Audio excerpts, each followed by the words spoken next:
हरे कृष्णा। जगद्गुरु शिल प्रभुपाद महाराज की जय।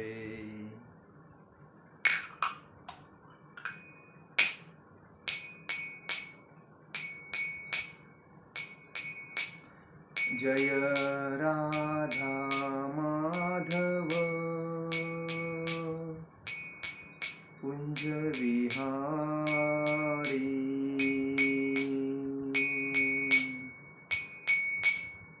जय राधा माधव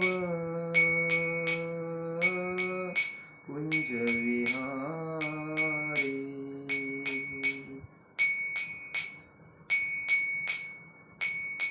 गोपीजन वल्लभ गिरिवरधारी।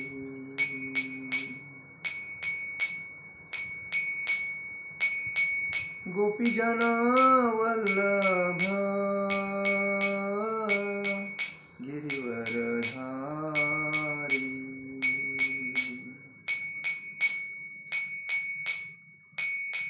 यशोदानंदन ब्रजजन रंजन। यशोदानंदन ब्रजजन रंजन। यमुना तीरावनचारी। यमुना तीरावनचारी। जय राधा माधव कुंज विहारी।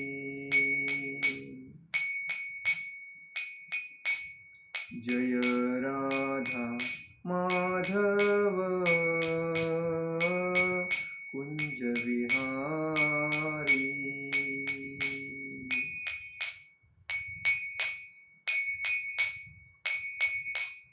हरे कृष्णा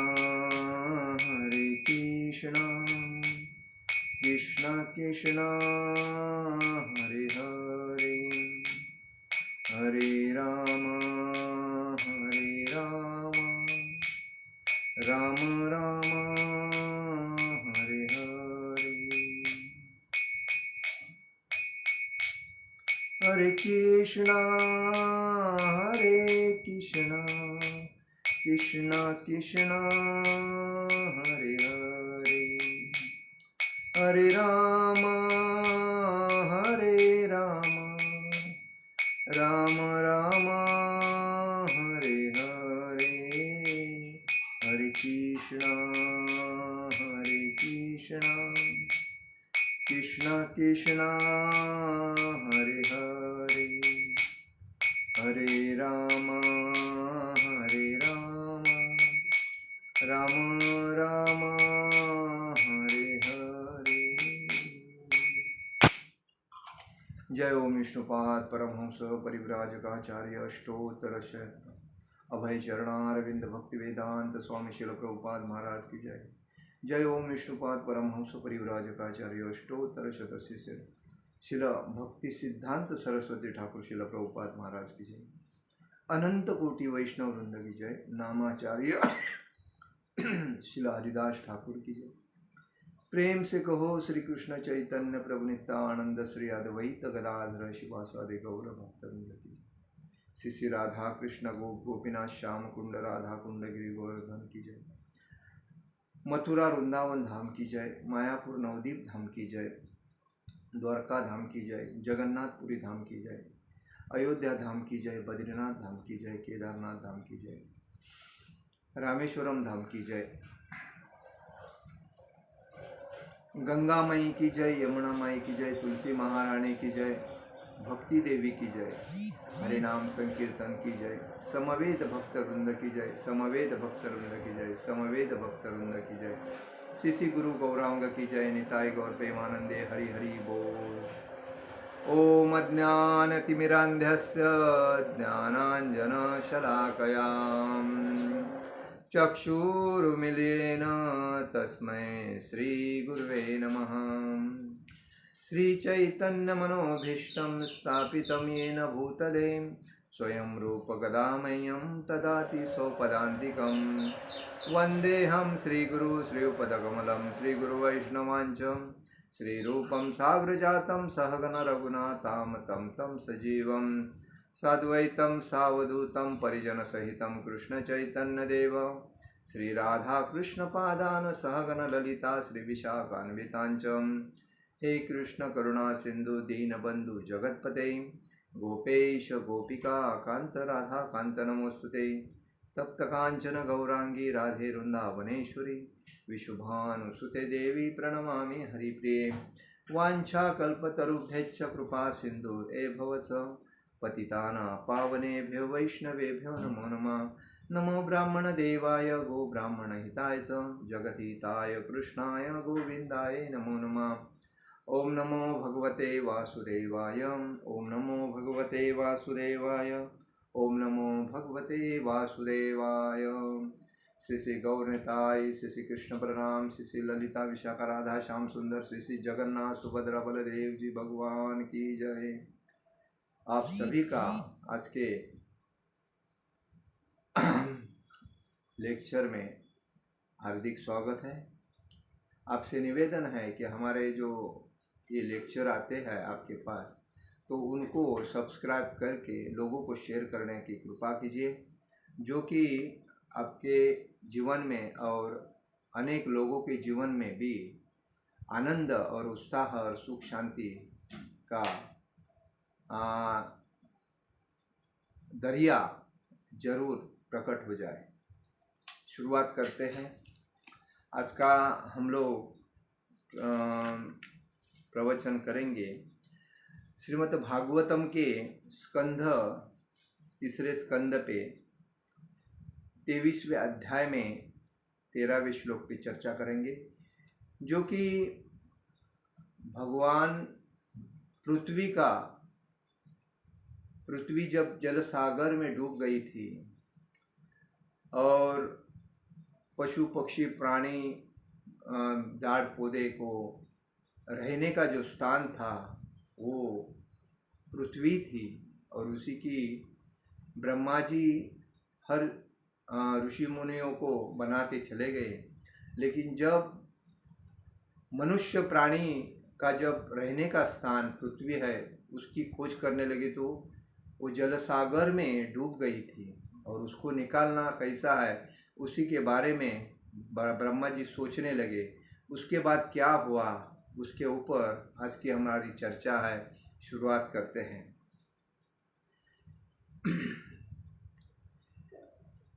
ईशान तुष्टो भगवान यज्ञलिंगो जनार्दन तेषाश्रमो पार्थाय यद्धात्मानादुत स्वयं। भगवान ने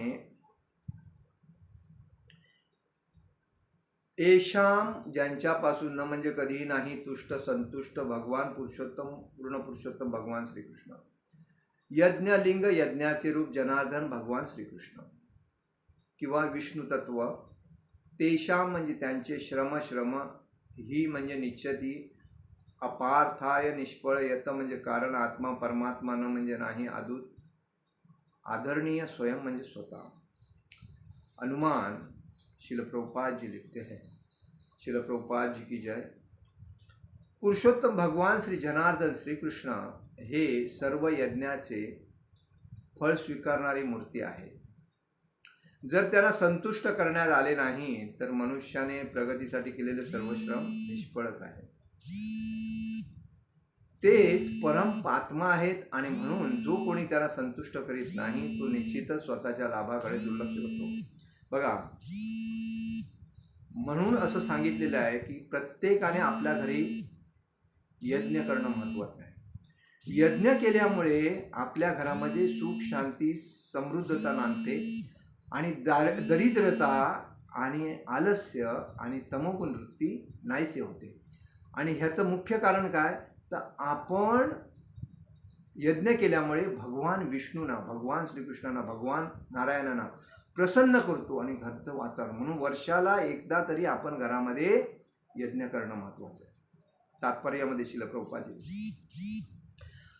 संपूर्ण ब्रह्मांडातील कार्याचे सर्वश्रेष्ठ प्रमुख म्हणून ब्रह्माजींची नेमणूक केली।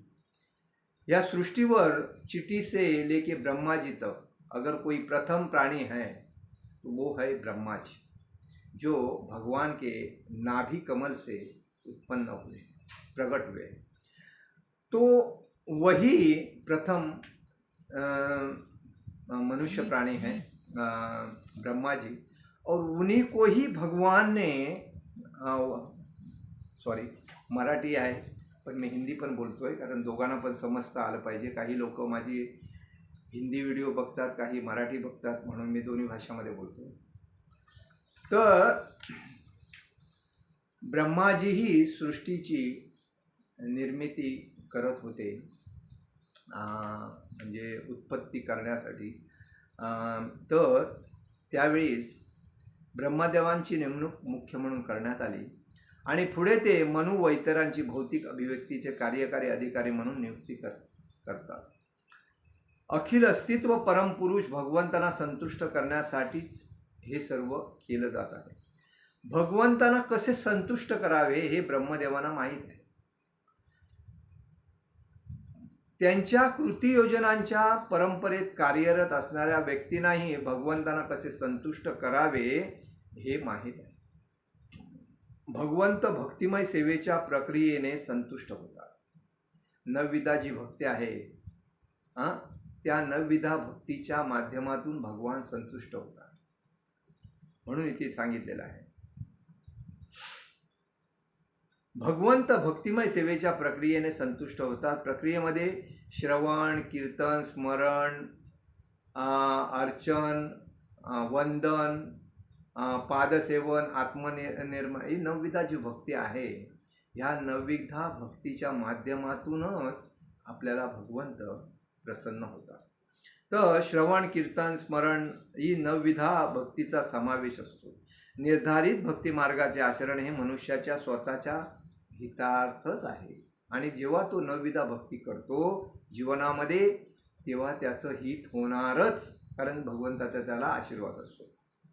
आणि जो कोणी या प्रक्रियेची उपेक्षा करतो तो स्वहिताचीच उपेक्षा करतो, आणि जो नवविधा भक्ती करत नाही आणि त्यापासून लांब राहतो आणि स्वार्थी असतो तो सर्व गोष्टीपासून अलिप्त राहतो, म्हणजे तो दुःख सहन करतो, आनंद त्याच्या जीवनात येऊ शकत नाही, कारण तो भगवंताला प्रसन्न करत नाही।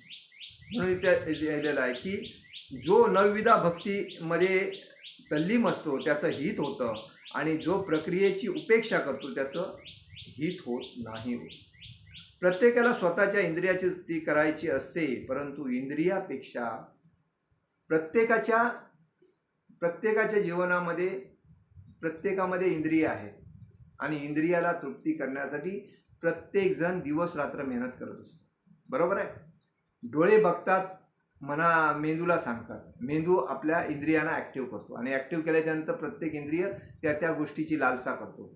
कोणाला कार, कोणाला बाई, कोणाला अलग अलग गोष्टी, प्रॉपर्टी, पैसा, पद, प्रतिष्ठा, ह्या सगळ्या गोष्टीची इंद्रियांना आवश्यकता असते, आणि त्यांना वाटतं का मी माझ्यासारखा कोण नाही, मीच श्रेष्ठ आहे, आणि ह्या उद्देशाने ते त्याच्यातच गुरफटले। आज बघा किती लोक अधिकारी म्हणून वावरतात, आणि त्यांना वाटतं माझ्यासारखं प्रतिष्ठेचं पद कोण नाही, पण त्याच्यापेक्षा उच्च पद पण आहे, त्याच्यापेक्षा उच्च पण आहे, पण प्रत्येकाला वाटतं माझ्यापेक्षा श्रेष्ठ कोण नाही, मी ज्ञानी म्हणजे मीच, माझ्यापेक्षा ज्ञानी कोण नाही, हे प्रत्येकाला। कारण अति असं म्हटलं जातं, अतिशहाणा त्याचा बैल रिकामा, मराठीमध्ये म्हणाय।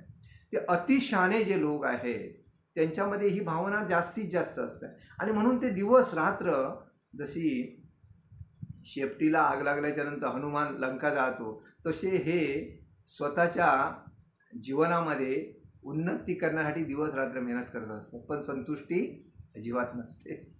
तर सांगायचं तात्पर्य काय, इंद्रियांपेक्षा श्रेष्ठ कोण आहे, मन श्रेष्ठ आहे, बरोबर।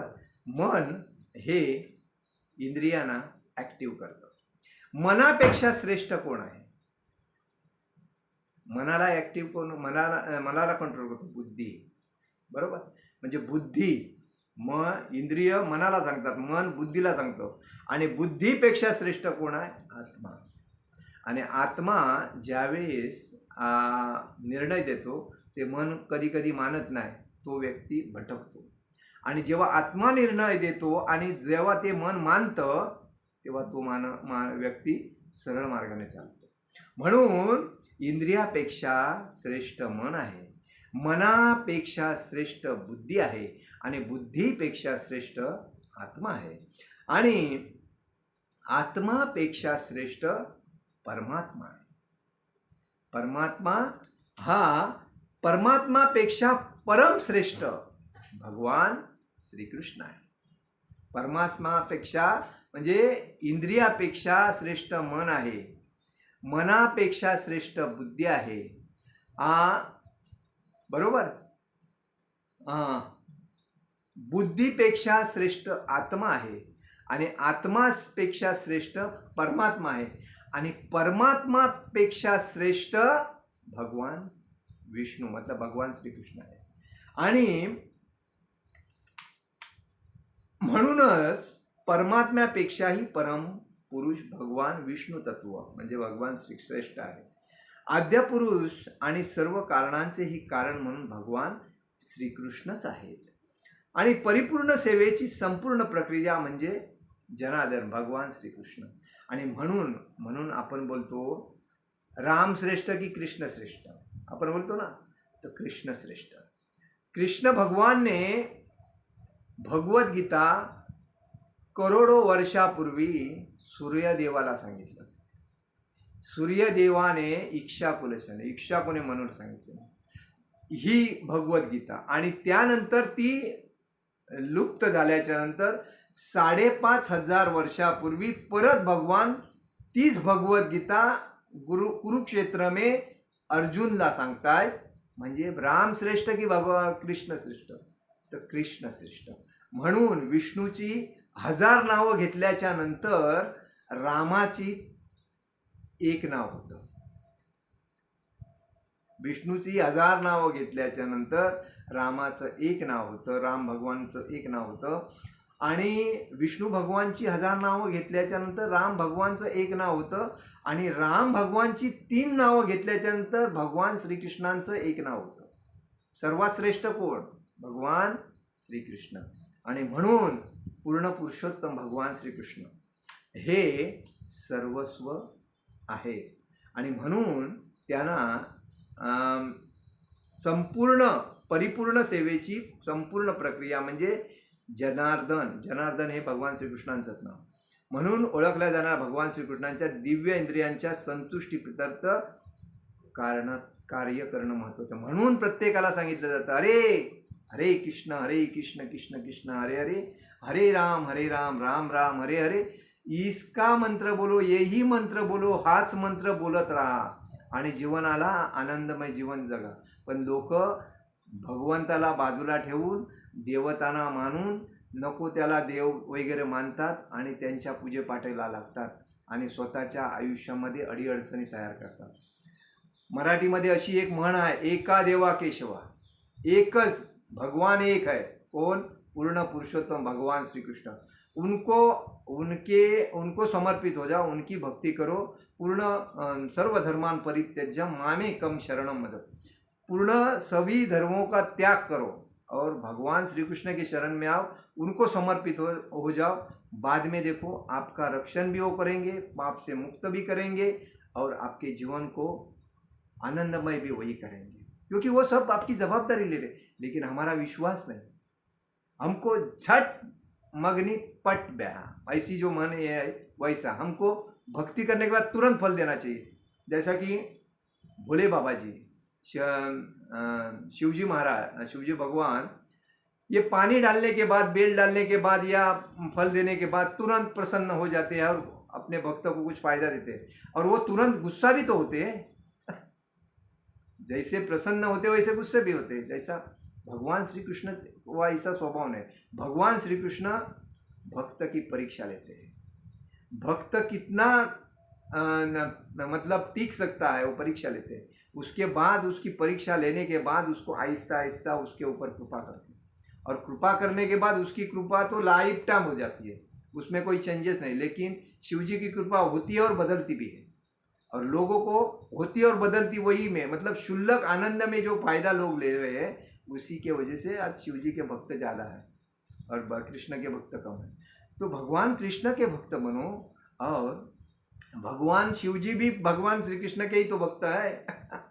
वो किसकी भक्ति कर रहे हैं? विष्णु की तो भक्ति कर, ओम नमो भगवते वासुदेवाय बोलते रहते हैं, वो हमेशा स्थानबद्ध रहते हैं, अपने भक्ति में आनंद लेते हैं।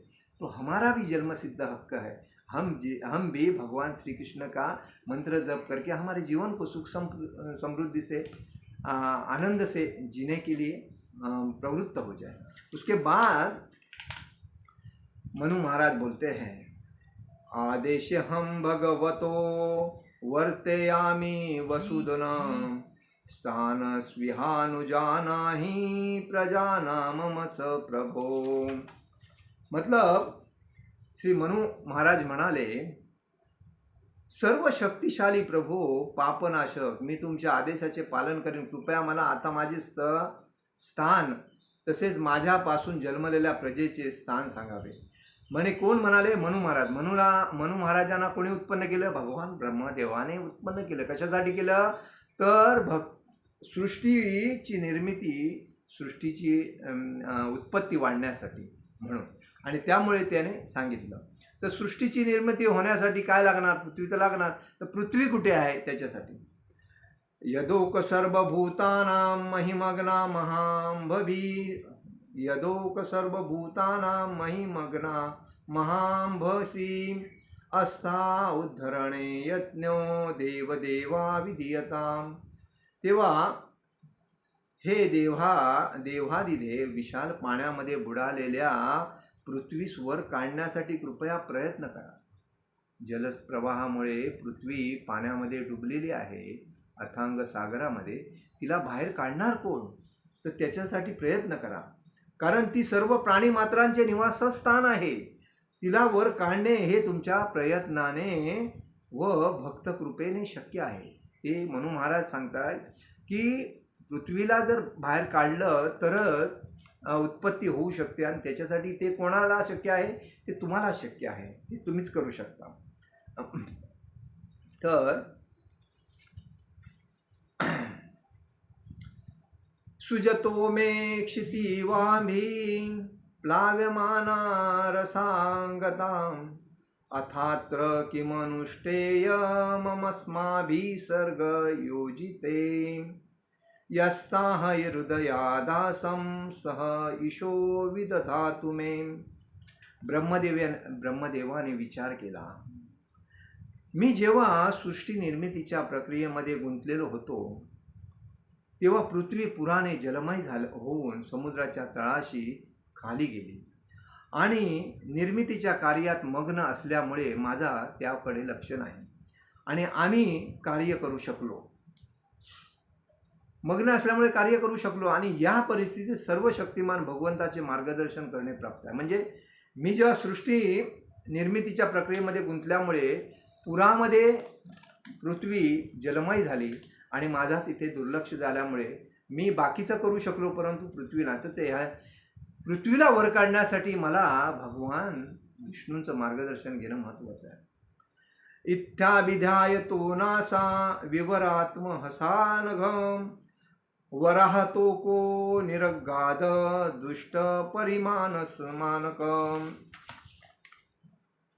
हे अनक विधूर, जेव्हा ब्रह्मदेव विचारमग्न झाले तेव्हा त्यांच्या नाकपुड्यातून एक सूक्ष्म सुकर रूप एकाकी बाहेर आले। त्या रूपाचे परिमाण अंगठ्याच्या अग्रभागापेक्षा मोठे नव्हते।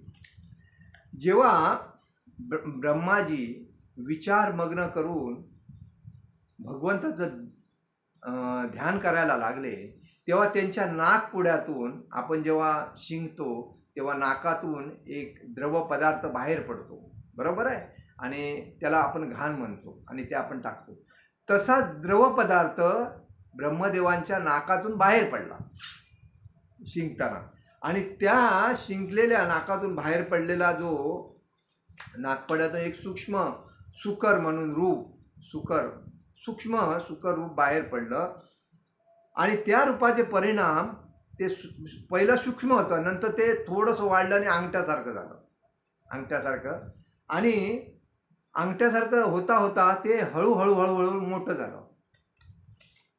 तस्याभिपश्यस्त खस्त क्षणैक किल भारत गजमात्र प्रवृद्धे तदतभूतमभूहमहत्. ब्रह्मदेव जेव्हा त्या शुक्राकडे पाहत होते तेव्हा तो शुक्राने आकाशात स्थित होऊन प्रचंड हत्ती इतका अद्भुत आकार धारण केला. बघा, पहिलं त्यांच्या नाकातून जेव्हा ते सूक्ष्म शुकर बाहेर पडलं छोटंसं, तर ते अंगठ्या एवढं झालं. आणि अंगठ्या एवढं झाल्याच्या नंतर ते हळूहळू एकदम आकाशामध्ये उडवून गेलं. आकाशात स्थित होऊन प्रचंड मोठं झालं. हत्तीसारखा त्याचा आकार झाला. आणि त्याच्यानंतर मरीची प्रमुखे विप्रे कुमारे मनुना सह दृष्टा तस्तु करो रूपम तर्कयामास चित्रदाम. आकाशामध्ये स्थित झालेले ते शुक्रासारखे अद्भुत रूप पाहून ब्रह्माजी आश्चर्यचकित झाले. आणि ब्रह्मदेव मरीचीसारखे श्रेष्ठ ब्राह्मण तसेच चतुष्कुमार आणि मनु यासारखे विविध प्रकारे तर्क करू लागले. म्हणजे जेव्हा ते शुकर बाहेर पडून जेव्हा आकाशामध्ये हत्तीसारखा आकार मोठं झालं त्यावेळीस अक्षरशः ब्रह्माजी, मरीची ऋषी, ब्राह्मण, चतुष्कुमार आणि मनु यासारखे ऋषीमुनी पाहतच राहिले, आश्चर्यचकित झाले. किमेत तत्सुकर व्याजम सत्वदिव्यमवस्थितम अहो बताचर्यमिदं नासायामे विनिश्रुतम. वराहाच्या मिशाने प्रगट झालेले हे काही असाधारण अस्तित्व आहे का? हे अस्तित्व माझ्या नासिकेमधून प्रगट झाले ही निश्चित आश्चर्यकारक गोष्ट आहे. आणि त्या सूक्ष्म शुकराने अंगठ्याचा आकार घेतला, अंगठ्याच्या नंतर हत्तीचा आकार घेतला आणि हत्तीच्या आकाराच्या नंतर आकाशामध्ये उडल्याच्या नंतर त्याने सुकर, म्हणजे आपण काय बोलतो सुकर, कशाला बोलतो, डुकर असतो, डुकराला आपण सुकर बोलतो. डुकर आणि सुकर एकच आहे. तर ते वराहा सांगायचं तर वराहा रूप धारण केलं त्याने. दृष्टो दृष्ट शिरो मात्र क्षणादगंड शिलासमम अपिविद भगवानेश यज्ञो मे खेद यद्मणम. प्रथम हे शुकर अंगठ्याच्या अग्रभागापेक्षा मोठे दिसले नाही आणि आता क्षणार्धात ते एका महाकाय शिळे इतके मोठे झाले, म्हणजे पहाडासारखे झाले. माझे मन गोंधळून गेले, हे पुरुषोत्तम भगवान विष्णू आहेत काय? आणि ब्रह्माजी अक्षरशः त्यांना ते जेव्हा पहाडासारखे मोठे झाल्याच्या नंतर भगवान ब्रह्मदेव आश्चर्यचकित झाले आणि विचार करू लागले, हे अद्भुत कसं घडलं? हे भगवान विष्णू तर नाहीत ना? हे त्यांनी जाणलं. ब्रह्मदेवासारखे म्हणजे ब्रह्मदेव हे ब्रह्मांडातील सर्वश्रेष्ठ व्यक्ती असल्याने त्यापूर्वी त्याने कधीच असे रूप अनुभवले नव्हते. म्हणून ते ओळखू शकले की हे असामान्य वराह रूप म्हणजे साक्षात भगवान विष्णूच अवतार आहे. म्हणजे त्याने ओळखलं की मी ह्याच्या अगोदर असं बघितलं नाही, परंतु हे जे रूप आहे हे भगवान विष्णूंचेही वराह रूप आहे. आणि भगवंतांचा अवतार सुचविणारी असाधारण लक्षणे सारख्यांचेही मन भ्रमित करू टाकतात. म्हणजे भगवान ब्रह्मदेवांना पण भ्रमित केलं भगवंताने वराह रूप धारण करून. इतिमीमांसतस्तस्य ब्रह्मणसह सुनुभि भगवान यज्ञ पुरुषो जगज्जागेंद्र सन्निभम. ब्रह्मदेव आपल्या पुत्रांशी विचार विनिमय करीत असताना पुरुषोत्तम भगवान श्री विष्णूंनी एका महाकाय पर्वताप्रमाणे मोठ्याने गर्जना केली. भगवान ब्रह्माजी आपल्या चसूस कुमार म्हणू आणि ह्या पुत्रांशी विचारविनिमय करत बसलेले असताना ज्यावेळेस ते सुकर विशाल पर्वतासारखं मोठं झालं, त्याच्यानंतर त्याने गर्जना केली, मोठी गर्जना केली. ते मोठ्याने पर्वतांनाही गर्जना करण्याची शक्ती असते, कारण ते सुद्धा जीवच आहे. भौतिक शरीराच्या आकाराच्या प्रमाणानुसार ध्वनी लहरी निर्माण होतात. त्यावेळी ब्रह्मदेव भगवंतांनीच सुकर रूपामध्ये कदाचित अवतार धारण केला असावा असा तर्क करीत होते. आणि त्यावेळी भगवंतांनी प्रचंड आवाजात गर्जना करून त्यांच्या तर्काचे अनुमोदन केले. म्हणजे त्याने जेव्हा ते विचार करत होते हे भगवानच आहेत, आणि त्यावेळेस ते जे वराह रूप घेतलेले भगवान होते त्याने मोठी गर्जना केली. ब्रह्माणं हर्षयामास हरिस्ताच्छ द्विजोस्तमान स्वर्गजितेन कुंभ प्रतिस्वनयता विभू. सर्व शक्तिमान भगवंतांनी ब्रह्मदेव आणि इतर परमोन्नत ब्राह्मणांना आपल्या असामान्य आवाजाने पुन्हा गर्जना करून उल्हासित केले.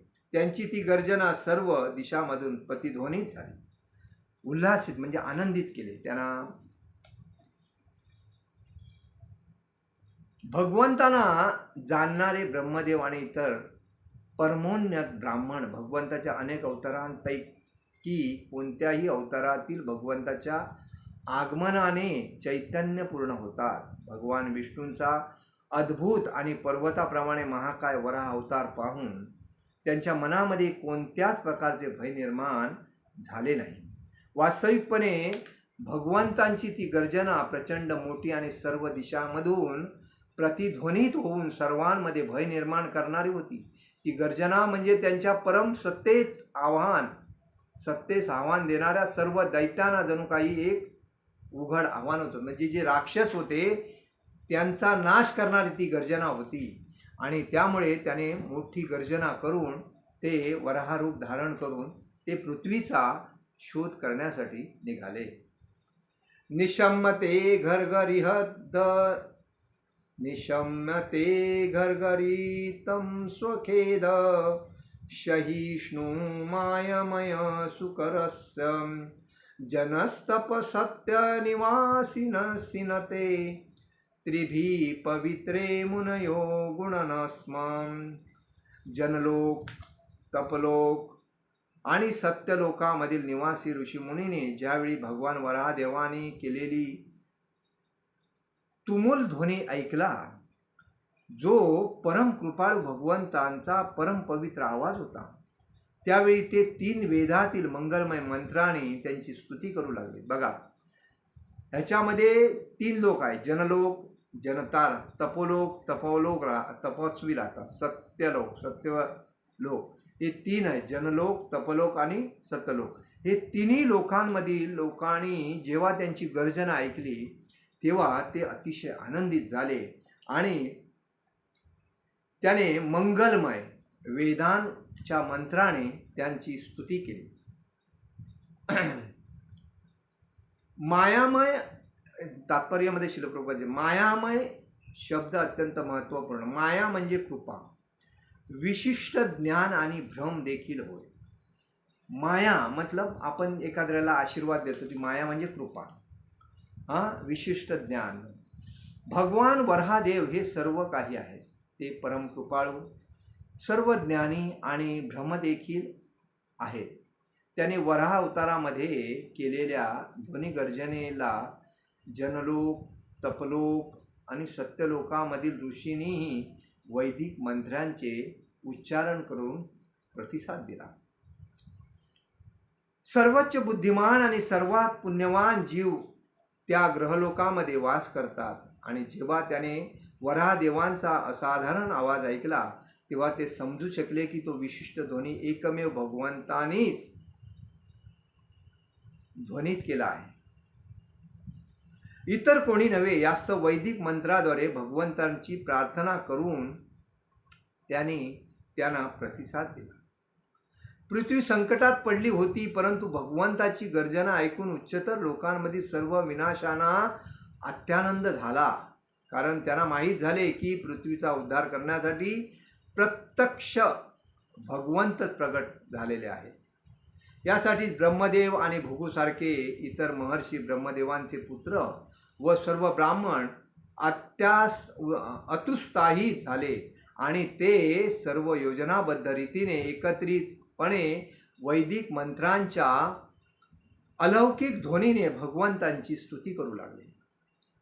या सर्वांमध्ये बृहन्नारदीय पुराणातील पुढील मंत्र, आपण जो मंत्र हरे कृष्ण कृष्ण कृष्ण हरे हरे, हरे राम राम राम हरे हरे हरे, हा जो मंत्र आहे हा बृहन्नारदीय पुराणातील अत्यंत महत्त्वपूर्ण महामंत्र आहे. हरे कृष्ण कृष्ण कृष्ण हरे हरे, हरे राम राम राम हरे हरे. तेषा सता वेदवितानुमूर्ती ब्रह्मावधार्यत्मगुणानुवादं विनद्य भूयो विबुधो ययाय गजेंद्रलीलो जलमाविवेश. महान भक्तांच्या वैदिक प्रार्थनांना उत्तरादाखल पुन्हा गर्जना केल्यानंतर एखाद्या हत्तीप्रमाणे क्रीडा करीत वराहदेवाने पाण्यात प्रवेश केला. भगवंत हा वैदिक प्रार्थनांचा विषय आहे आणि अशा रीतीने भगवंताने जाणले की भक्ताच्या प्रार्थना त्यांच्यासाठीच होत्या. बघा, विशाल रूप घेतलेल्या हत्तीसारख्या वराहदेवाने पाण्यात प्रवेश केला आणि पृथ्वीला वरती काढण्यासाठी पाण्यातून वरती आणण्यासाठी प्रयत्न केला. तात्पर्यामध्ये कोणत्याही आकारातील भगवंताचे रूप सदैव दिव्य आणि ज्ञान व कृपा याने परिपूर्ण असते. भगवंत सर्व भौतिक कल्मशाचे विनाशक आहे. भगवंत कशाचे? सर्व भौतिक कल्मश मतलब क्लेशाचे विनाशक आहे. कारण त्यांचे रूप म्हणजे मूर्तिमान वैदिक ज्ञान आहे. सर्व वेद भगवंताच्या दिव्य रूपांची आराधना करतात. वैदिक मंत्रामध्ये भक्त भगवंतांना दैदिप्यमान तेज दूर करण्याची विनंती करतो, कारण ते तेज त्यांचे वास्तविक सुख आहे. त्यांचे तेज त्यांचे वास्तविक मुख आवृत्त करते. भगवंतांना भौतिक रूप नाही, पण त्यांचे रूप सदैव वेदाच्या माध्यमातून जाणून घेतले जाते. वेद म्हणजे भगवंताचा श्वासोश्वास आहे. त्यांचा श्वास ब्रह्मदेवाने आत घेतला, म्हणून ब्रह्मदेव हे वेदाचे मूळ विद्यार्थी आहेत. ब्रह्मदेवाने कसा वेदाचा श्वास घेतला आणि म्हणून वेदाचे मुख्य कोण आहेत? ब्रह्मदेव आहेत. मूळ विद्यार्थी वेदाचे ब्रह्मदेव आहेत. ब्रह्मदेवांच्या नासिकेमधून श्वास हे वराहदेवाच्या प्रकटाचे कारण आहे. ब्रह्मदेवांच्या नाकातून जो श्वास घेऊन जेव्हा सुकर बाहेर पडले, हे वराहदेवाचे प्रगट होण्याचे मुख्य कारण आहे. वराहदेवांच्या प्रकटनाचे कारण आहे. म्हणून भगवंताचा हा सुकर अवतार म्हणजे मूर्तिमंत वेद आहे. म्हणून जे आपण वराह जे आहे हे वेदाचे मुख्य एक मूर्तिमंत वेद आहे. वराहदेव उच्चतर ग्रहावरील महर्षीने केलेले या अवताराचे महिमागान वास्तविक वैदिक रचनांचे आहे.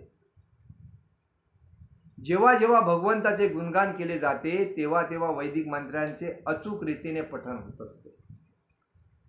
आपण जाणून घेतले पाहिजे. यास्तव अशा वैदिक मंत्राचे उच्चारण केले जाते तेव्हा भगवंत अतिशय प्रसन्न होतात. आपल्या शुद्ध भक्तांना प्रोत्साहित करण्यासाठी त्याने आणखी एक गर्जना करून बुडालेल्या पृथ्वीचा उद्धार करण्यासाठी पाण्यात प्रवेश केला. बघा, भगवंताने ब्रह्मदेवांच्या नासिकेतून सुकर म्हणून उत्पन्न झाले. त्यांचा आकार अंगठ्यासारखा झाला. अंगठ्याच्या आकारातून त्याने हत्तीसारखं रूप घेतलं. हत्तीसारखं रूप घेऊन विशाल रूप धारण केलं पर्वतासारखं, आणि पर्वतासारखं रूप धारण केल्याच्या नंतर वराह रूप तयार झालं. वराह रूप घेतल्याच्या नंतर त्याने भक्तांच्या प्रसन्नतेनुसार, भक्तांच्या भक्तिमय सेवेनुसार त्याने पाण्यात जी बुडालेली जी पृथ्वी आहे तिला काढण्यासाठी पाण्यामध्ये प्रवेश केला. उत्तिक्षप्त माल खचर कठोर सठा विधुन्वन खररोम शत्वकम कुराहताभ्रसित द्रष्ट ईर्षा ज्योती बभासे भगवान महिग्र. पृथ्वीच्या उद्धारासाठी पाण्यात प्रवेश करण्यापूर्वी भगवान वराहदेवानी आकाशात झेप घेतली. प्रथम आकाशात झेप घेऊन डायरेक्ट, आपण बघा काही लोक पाण्यात आंघोळी करण्यासाठी जातात स्विमिंग पूलमध्ये, ते वरती असे उडतात आणि खाली डुबकी मारतात अशी. त्यावेळी ते शेपटी आपटत होते आणि त्यांचे राठ केस थरथरत होते. त्यांच्या दृष्टीसेपही तेजस्वी होता आणि त्याने आपल्या खुराणी व शुभ्र सुळ्याने आकाशातील मेघ विखरून टाकले. बघा, त्याने प्रथम आकाशात झेप घेतली. कोणी? वराहदेवाने. भक्त जेव्हा भगवंताची प्रार्थना करतात तेव्हा त्या स्तुतीद्वारे त्यांच्या दिव्य कृत्यांचे वर्णन केले जाते. या श्लोकात वराहदेवांच्या काही अलौकिक लक्षणांचे विवरण करण्यात आले आहे. उच्चतर 3 लोकांमधील निवासी ज्यावेळी भगवंताची स्तुती करीत होते त्यावेळी भगवंताच्या शरीराने सर्वोच्च अशा ब्रह्मलोक आणि सत्यलोक लोकांपर्यंत संपूर्ण आकाश व्यापून टाकले. ब्रह्मसंहितेत म्हटले आहे की भगवंतांचे नेत्र म्हणजे सूर्यचंद्र आहे, म्हणूनच त्यांच्या दृष्टीक्षेपही सूर्यचंद्रा इतका तेजस्वी होता. भगवंतांचे वर्ण या ठिकाणी महिग्र अर्थात महाकाय पर्वत असं केलेलं आहे. पृथ्वीचा धारण करता असं म्हणतात त्याला. भगवंताचे शरीर हिमालय पर्वता इतके प्रचंड आणि कणखर होते. ते आपल्या शुभ सुळ्यांवर संपूर्ण पृथ्वी कशी काय धारण करू शकले असते. भगवत भक्त म्हणतात की वसती दशन शिखरे धरणी तव लग्नाम शशिनी कलंक कलेव निमग्नाम केशवधूत शुकर रूप जय जगदीश हरे जय जगदीश हरे जय जगदीश हरे. वसती दशन शिखरे धरणी तव कलग्नाम शशिनी कलंक कलेव मगणाम केशवधूत शुकर रूप जय जगदीश हरे जय जगदीश हरे. वराह रूप धारण करून प्रगट होणाऱ्या भगवान केशव श्रीकृष्ण यांचा जय जयकार असो. त्याने आपल्या सुळ्यांवर पृथ्वी धारण केली होती जी चंद्रावरील कंकणाप्रमाणे भासत होती. जेव्हा भगवान वराह रूप घेऊन समुद्राच्या पाण्यामध्ये खाली गेले आणि खाली गेल्याच्या नंतर पृथ्वीचा शोध घेऊन जेव्हा पृथ्वीला आपल्या सुळ्यांवर, ज्या वराहांचे 2 सुळे होते दात, त्या सुळ्यांवर जेव्हा पृथ्वीला घेतली तेव्हा ती पृथ्वी चंद्रावरील कंकणाप्रमाणे शुभ्र दिसत होती आणि तिला भगवान पृथ्वीला वरती घेऊन घ्राणेन पृथ्वा पदवी विजघ्रन क्रीडापदेश स्वमग्र राघ्यम कराल दृष्टपकराल द्रुभ्या मुद्वीक्ष विप्रान गुणतो विशतकम. ते स्वतः भगवान श्री विष्णू होते आणि म्हणूनच ते दिव्य होते. त्याने सुकर शरीर धारण केले, वराह रूप धारण केले होते असल्यामुळे ते वासाद्वारे पृथ्वीचा शोध घेऊ लागले. त्याने बघा, वरा म्हणजे डुक्कर जो घाणीमध्ये चिखल वगैरे खातो, परंतु तो वास घेत असतो आणि तो वासा माध्यमातूनच तो आत्मसात करतो. तशा पद्धतीत आपण तसं समजू नये की भगवान वराहा रूप घेऊन त्याने पृथ्वीचा शोध घेण्यासाठी काय वापरलं, तर त्यांच्या नासिकेमधून ते वास घेत राहिले पृथ्वी कुठे आहे, आणि त्या पृथ्वीचा त्याने शोध घेतला आपल्या नासिकेद्वारे, आणि त्या पृथ्वीला आपल्या 2 दातावर सुळ्यांवर ठेवून त्याने पृथ्वीला वरती आणले. त्यांचे सुळे भयंकर होते आणि त्यांनी प्रार्थना करणाऱ्या ब्राह्मण भक्तावर दृष्टिक्षेप टाकला. अशा प्रकारे ते प्राण्यात प्रवेश करते झाले. आपण सदैव ध्यानात ठेवले पाहिजे की आपण हमेशा ध्यानात ठेवले पाहिजे की शुकराचे शरीर हे जरी भौतिक असले तरी भगवंताने धारण केलेले शुकर रूप भौतिकचे प्रदूषित नव्हते. बघा, आपण जेव्हा शुकराचे मतलब हे जे आपण जंगलामध्ये या पाळीव शुकर बघतो, तर ते जे आहे ते भौतिक रूप आहे. पण भगवंताने हे जे रूप घेतलेले आहे हे भौतिक नव्हते, भौतिकतेने प्रदूषित नव्हते. ते अवनीतलावरील एक सामान्य शुक्राने सत्य लोकापर्यंत संपूर्ण आकाश वापरून टाकणारे रूप धारण करणे शक्य नाही. म्हणून भगवंताचे शरीर सर्व परिस्थितीत सर्वथा दिव्य होते. शुक्राचे रूप धारण करणे ही त्यांची केवळ लीलाच आहे. त्यांचे शरीर वेदमय आणि अलौकिक आहे. त्याने शुकर शरीर स्वीकारले असल्यामुळे ते एका शुकराप्रमाणे वासाने पृथ्वीचा शोध घेऊ लागले. भगवंत कोणत्याही प्राण्याची भूमिका अचूकपणे पार पाडू शकतात. ते प्रचंड शुकर रूप सर्व भक्तांसाठी निश्चित अतिशय भयप्रद होते, पण शुद्ध भक्तासाठी मात्र ते मुळीच भयकर नव्हते. उलट पक्षी ते अतिप्रसन्नतेने आपल्या शुद्ध भक्तावर दृष्टिक्षेप टाकत होते व त्यामुळे ते सर्व भक्तांना दिव्यानंद झाला. सवज्रकुटांग निपात वेग विशीर्ण कृती स्तनयन द्वान उत्तुष्ट दीर्घामि भुजेरिवार्थ शुक्रोश यज्ञेश्वर पाहि मेती.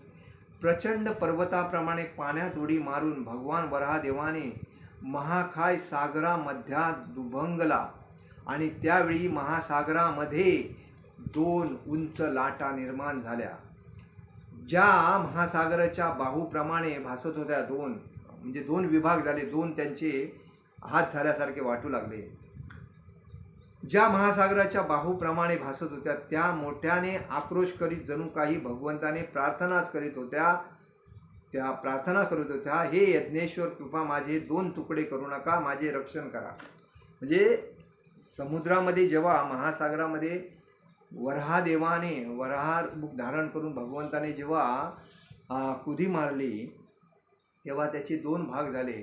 तेव्हा महासागर भगवंतांना सांगू लागला की माझे 2 भाग करू नका.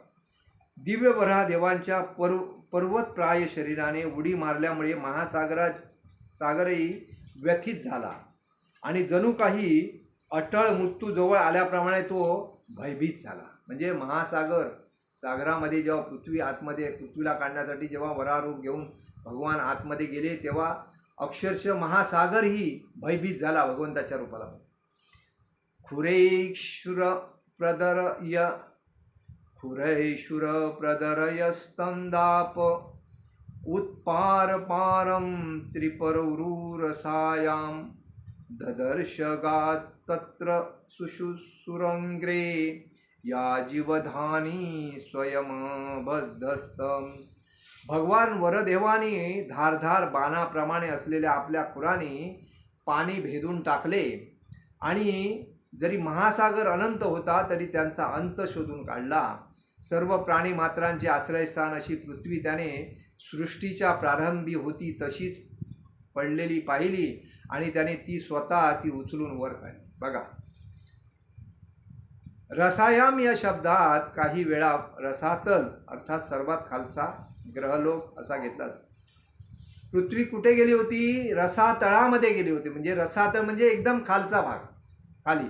आणि तिला भेदून काढण्यासाठी भगवान वराहदेवाने पृथ्वी सागराचे 2 विभाग केले आणि त्याच्या आतमध्ये जाऊन सागर अक्षरशः भयभीत झाला.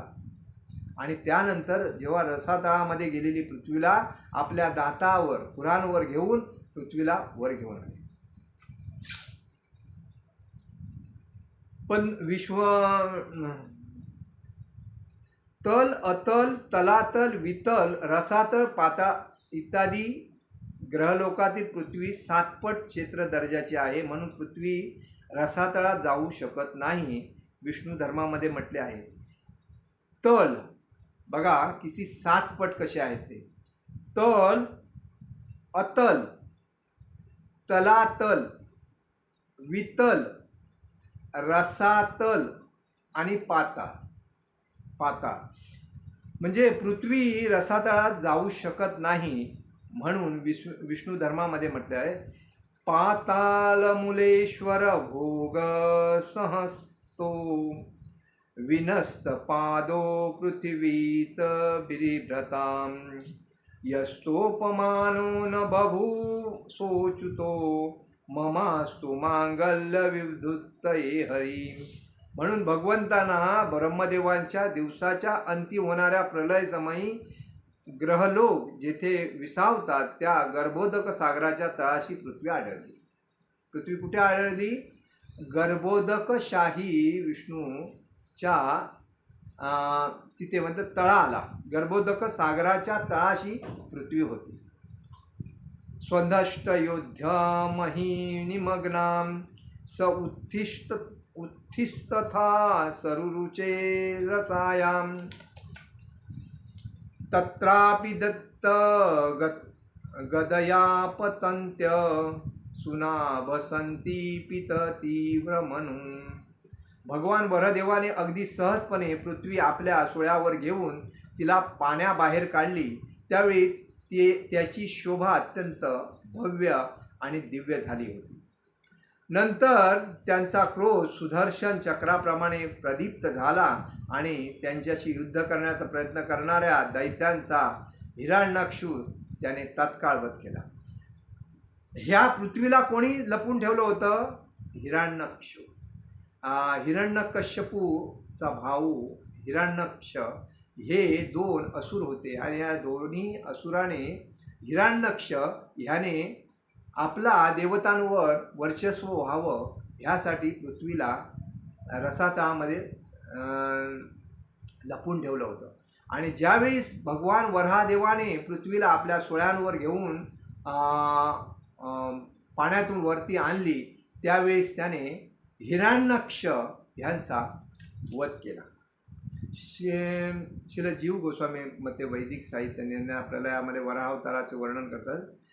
चाक्षुष प्रलय आणि स्वयंभूव प्रलय या ठिकाणी वर्णिलेला वराह अवतार वास्तविकपणे स्वयंभूव प्रलयाच्या वेळी झाला, जेव्हा जन मह आणि सत्य, जनलोक, महलोक आणि सत्यलोक या उच्चतर लोकाव्यतिरिक्त इतर सर्व लोक प्रलय जळामध्ये विलीन झाले होते.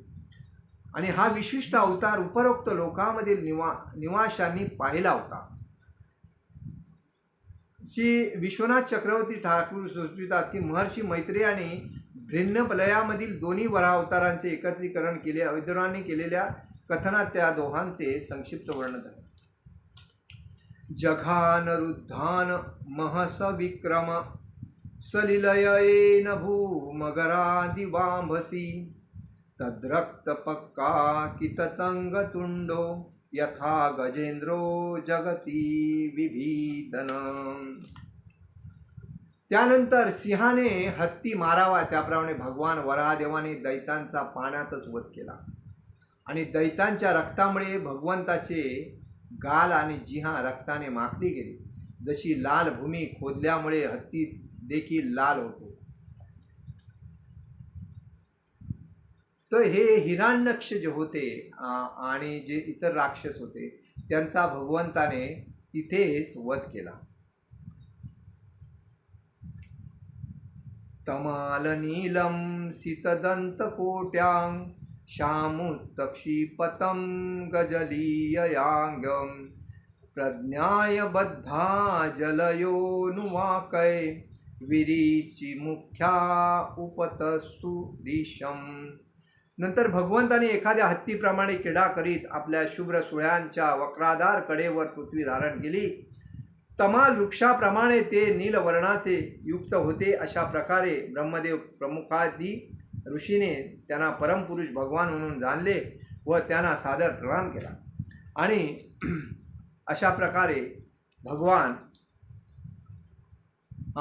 विष्णूने वराह रूप धारण करून पृथ्वी जे सागरामध्ये दडलेली होती, त्या दडलेल्या म्हणजे लपवलेली होती हिरण्यक्षणे, तर त्या पृथ्वीला वरती काढले आणि त्या पृथ्वीवर मनु महाराजाने सृष्टीची उत्पत्ती केली. आणि अशा प्रकारे पृथ्वीला एक स्थान प्राप्त झालं. त्या पृथ्वीवर आपण पूर्ण भगवंताचे भक्त भक्तिमय सेवेमध्ये निमग्न होऊन भगवंताची भक्ती करत आहोत. हरे कृष्ण कृष्ण कृष्ण हरे हरे, हरे राम राम राम हरे हरे. जगद्गुरु शिल प्रभुपाद महाराज की जय. परम पूज्य लोकनाथ स्वामी महाराज की जय. निताय गौर प्रेमानंदे. हरि हरि बोल.